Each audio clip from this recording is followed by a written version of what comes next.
राधे राधे मेरे प्यारे भाइयों बहनों माताओं व बंधुओं, संस्कार की बातें चैनल में आपका स्वागत है। बंधुओं, आज सावन के महीने का मंगलवार मैं आपको सुना रही हूँ मंगला गौरी व्रत कथा। बंधुओं, जो मनुष्य मंगला गौरी व्रत नहीं भी करते, वे भी यदि मंगला गौरी व्रत कथा को सुनते हैं तो उनके घर में साल भर मंगल ही मंगल होगा। बंधुओं, यदि आपने हमारे YouTube चैनल संस्कार की बातें अब तक सब्सक्राइब नहीं किया तो जरूर करें और बेल आइकन दबाना ना भूलें, ताकि आपको हमारी आने वाली सभी वीडियोस की जानकारी सबसे पहले हो सके। बोलो मंगला गौरी की जय हो। बंधुओं, मंगला गौरी व्रत करने से वैधव्य का नाश होता है। विवाह के बाद 5 वर्ष तक इस व्रत को करना चाहिए। इस व्रत का नाम मंगला गौरी है। यह व्रत ताप का नाश करने वाला है। विवाह के बाद पहले मंगलवार के दिन इस व्रत को आरंभ करें। पुष्प मंडप का निर्माण कर उसे कदली स्तंभों से शोभित करना चाहिए। उसे अनेक प्रकार के सुंदर वस्त्रों और फलों से सजाना चाहिए। मंडप में देवी की सोने की प्रतिमा बनवाकर स्थापित करनी चाहिए।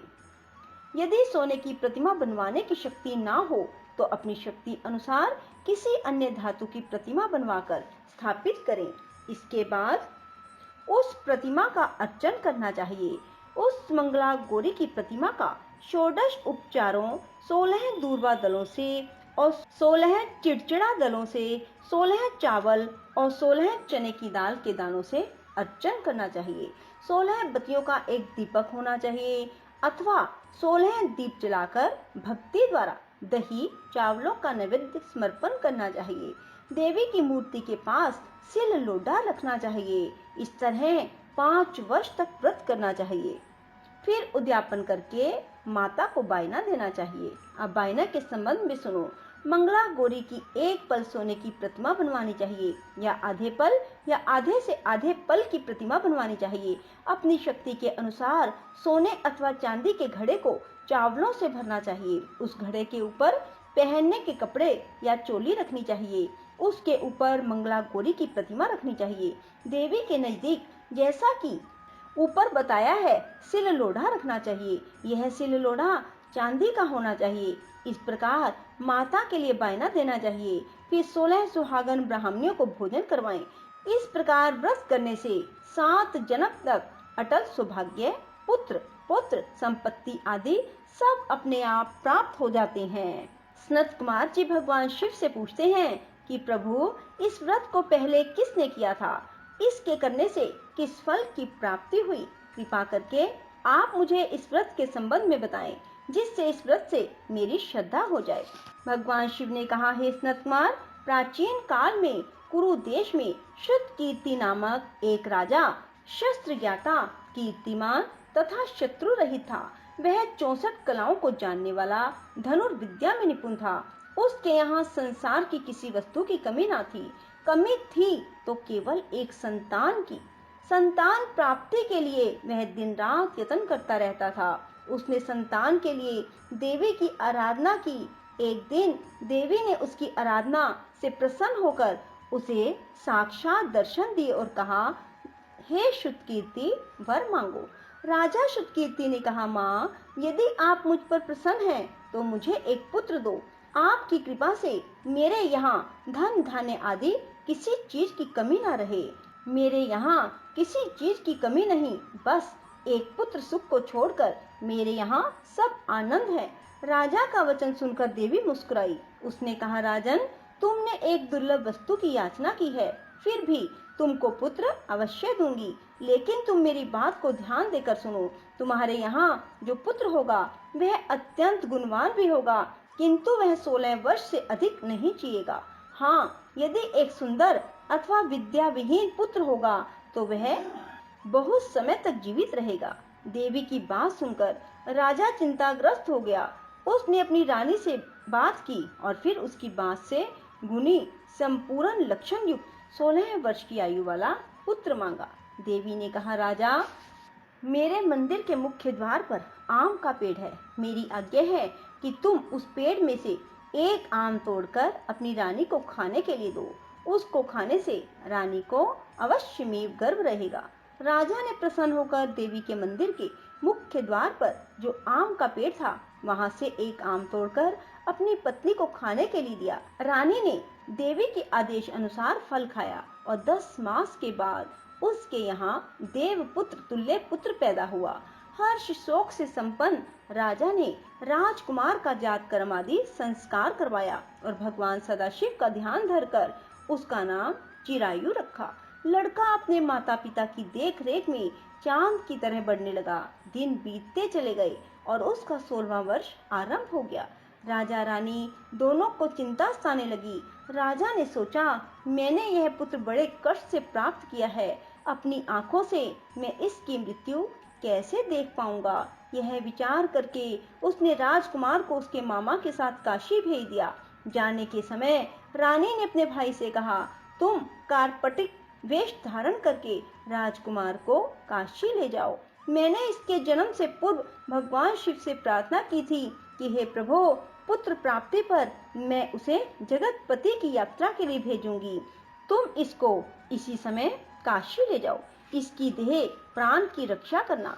रानी का भाई अपनी बहन की बात सुनकर भांजे को साथ लेकर काशी चला गया। कई दिन की यात्रा के बाद वह आनंद नगर पहुंचा। वहां पर वीरसेन नामक राजा राज्य करता था, जो कि शस्त्र ज्ञाता, कीर्तिमान, शत्रु रहित था। उस राजा की कन्या मंगल गौरी अपने रूप लावण्य के कारण चहु और प्रसिद्ध थी। मानो वह राजकुमारी आकाश के चांद की तुलना में धरती का चांद थी। जिस समय राजकुमार चिरायु और उसका मामा आनंद नगर में शहर से बाहर के शाही बगीचे में पहुंचे, उस समय राजकुमारी मंगला गौरी अपनी सखी सहेलियों के साथ खेल रही थी। राजकुमार चिरायु तथा उसका मामा खेलती हुई लड़कियों को देखने लगे। खेलती हुई लड़कियों में से एक ने क्रोध में भरकर राजकुमार को रंडा कहा। उस बालिका को क्रोधित और दुर्वचन कहते देखकर राजकुमारी ने उस बालिका से कहा, हे सखी, तुम दुर्वचन क्यों कहती हो? मेरे संग अयोग्य वाणी बोलने वाली कोई भी स्त्री नहीं है। देखो, मंगला गौरी के प्रसाद एवं मंगला गौरी व्रत के प्रभाव से मेरे हाथ से जिसके माथे पर चावल गिर जाए, उसके साथ मेरा विवाह हो जाने पर यदि वह थोड़ी आयु वाला है तो भी चिरायु हो जाएगा। इसके बाद सब बालिकाएं अपने अपने घरों को लौट गई। उस दिन राजकुमारी का विवाह बालिक देश के दृढ़ धर्मा राजा के पुत्र सुकेतु नाम के राजकुमार से होने वाला था। लेकिन सुकेतु मूर्ख, कुरूप, बहरा था। वर पक्ष वाले उसकी बजाय विवाह मंडप में अन्य अच्छा वर ले जाने की इच्छा प्रकट कर चुके थे। विवाह के पश्चात सुकेतु के बजाय प्रस्तुत वर को भगा दिया जाएगा और सुकेतु बालिक देश को अपनी पत्नी लेकर लौट जाएगा। ऐसा विचार करके वर पक्ष के कुछ आदमी चिरायु के पास जाकर उसके मामा से कहने लगे, यह बालक तुम हमें दे दो, इसके द्वारा हमारा कार्य सिद्ध होने वाला है। इस भूमि पर परोपकार जैसा अन्य कोई धर्म नहीं है। उन लोगों की बात सुनकर चिरायु का मामा प्रसन्न हो गया, क्योंकि वह बगीचे में मंगला गौरी की बात सुन चुका था। उसने वर पक्ष वालों से कहा, आप लोग इस लड़के को क्यों चाहते हैं? विवाह के लिए वस्त्र, गहने आदि तो मांगे जा सकते हैं, लेकिन कोई वर थोड़े ही मांगा जाता है। फिर भी मैं आपकी बात रखता हुआ लड़का आपको दे रहा हूँ। वर पक्षीय जन राजकुमार चिरायु को विवाह मंडप में ले गए और विवाह कार्य सिद्ध हो गया। जब सपतपदी आदि कार्य होने के बाद रात में राजकुमार मंगला गौरी के साथ सोया, तभी उसका 16वां वर्ष समाप्त हो रहा था। ठीक उसी समय काल सांप के रूप में वहां आया।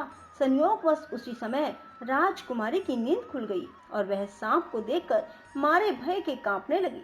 फिर उसने भय त्याग कर सांप की पूजा की, पीने के लिए उसे बहुत सा दूध दिया, प्रार्थना की, दीन वाणी से उसकी स्तुति की।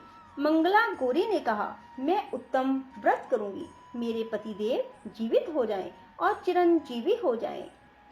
देखते ही देखते सांप कमंडल में प्रवेश कर गया। अपनी कुछ की चोली से राजकुमारी ने कमंडल का मुख बांध दिया। उस समय राजकुमार अपने शरीर के अंगों को ऐंठते हुए जाकर उठकर बैठ गया। उसने राजकुमारी से कहा, मुझे बहुत भूख लगी है, राजकुमारी ने माता के समीप जाकर लड्डू आदि लाकर राजकुमार को खाने के लिए दिए। राजकुमार ने प्रसन्न होकर भोजन किया। हाथ धोते समय उसका हार गिर गया। वह पान खाकर दोबारा सो गया। उसके सोने के बाद राजकुमारी कमंडल को बाहर फेंकने के लिए गई, लेकिन विधि के विधान से बाहर जाते समय चमकते हुए हार की चमक देखकर चकित रह गई। उसने घर में स्थित हार को अपने गले में पहन लिया। थोड़ी रात बाकी रहने पर चिरायु का मामा आकर उसे ले गया। चिरायु के जाने के बाद वर पक्षीय जन सुकेतु को वहां ले आए। मंगला गौरी ने जब सुकेतु को देखा तो कहा, यह मेरा पति नहीं है।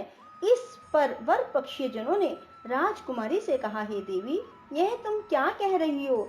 यदि कोई पहचान हो तो कहो। मंगला गौरी ने कहा, रात को मेरे पति ने जो मुझे जड़ाऊ हार दिया है, उस हार के रत्नों की सुंदरता यह बतलाए।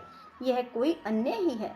रात्रि में आम्रसेचन के समय मेरे पति का केशरयुक्त पद मेरी जांघ में लगा हुआ है। सब लोग उसे देखो।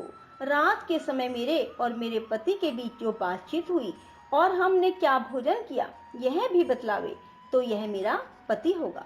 मंगला गौरी की बात सुनकर वर पक्षीय जनों ने कहा, ठीक है, लेकिन सुकेतु उपर्युक्त प्रश्नों में से किसी एक का भी उत्तर नहीं दे सका। इस पर कन्या पक्ष वालों ने उसके साथ राजकुमारी को भेजने से इनकार कर दिया और वर पक्षीय जन अपना सा मुंह लेकर जैसे आए थे वैसे ही लौट गए।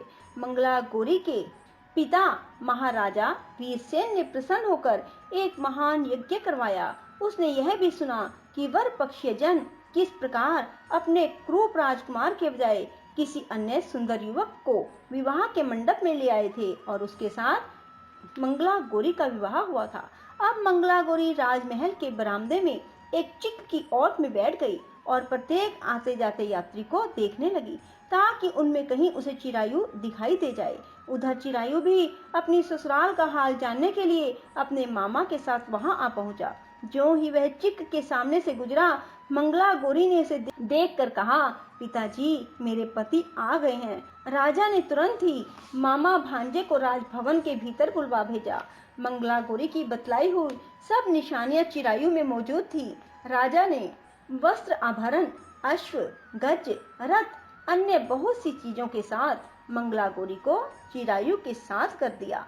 उसके बाद चिरायु राजा वीरसेन से विदा होकर अपनी पत्नी एवं मामा के साथ कुल नंदन सेना सहित अपने नगर को गया। जब उसके माता पिता ने लोगों के मुख से उसकी वापसी के संबंध में सुना तो उन्हें इस बात का विश्वास न हुआ। वह सोचने लगे, भाग्य के विपरीत कैसे हो सकता है। वह अभी ये सोच ही रहे थे कि राजकुमार चिरायु ने माता और पिता के चरणों में प्रणाम किया। माता ने उसका सिर चूमा और उसके आनंद का कोई ठिकाना न रहा। फिर उसने पुत्रवधू को अपनी गोदी में बिठाकर उससे उसका हाल चाल पूछा। भगवान शंकर बोले, हे महामुने, मंगला गौरी उसको व्रत महात्म पिछला समस्त घटना चक्र बतलाया। तभी से यह व्रत मंगला गौरी के नाम से प्रसिद्ध हुआ। जो इस कहानी को सुनेगा, इसका कीर्तन करेगा, उसके सभी मनोरथ सिद्ध होंगे, इसमें संशय नहीं। जो मनुष्य भी मंगला गौरी की इस कथा को सुनते हैं, उनके सभी कार्यों की सिद्धि हो जाती है। बोलो मंगला गौरी की जय हो, शिव शंकर भोलेनाथ की जय हो। बंधुओं, यदि आपको हमारी वीडियो पसंद आए तो इसे लाइक करें और शेयर भी जरूर करें। धन्यवाद।